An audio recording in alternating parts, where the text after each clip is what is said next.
wants somebody who wants him. He doesn't want people who just want to show and those that want to be entertained, but he's looking for people who want to truly be changed. And he said that's going to be the reason we need to have more place and more space. Somebody say, I know you need more space because I need a seat. I need a seat for my whole family.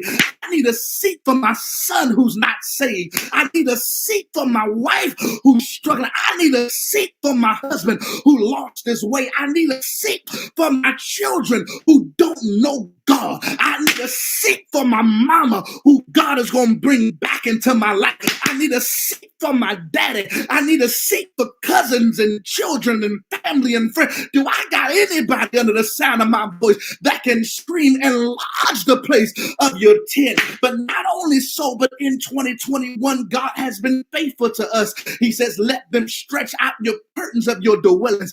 He said, and do not spare. Y'all better catch this. He said, don't spare. In other words, don't hold back.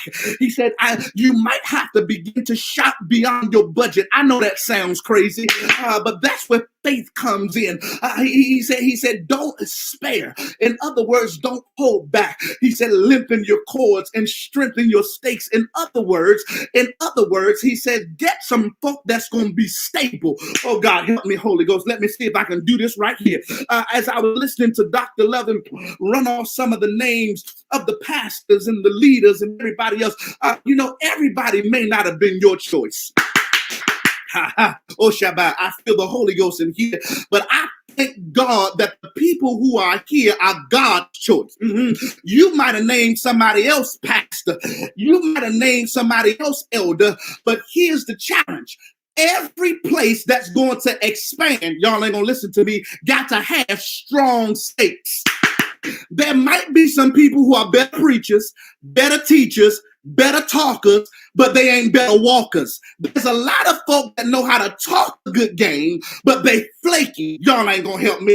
And God said that I can't build on flaky people. So God has to bring people who are solid into our territory. I'm gonna preach this. He says, so strengthen your stakes because the wind is gonna come, and I don't need people who are shaky and flaky. Oh God, help me, Holy Ghost.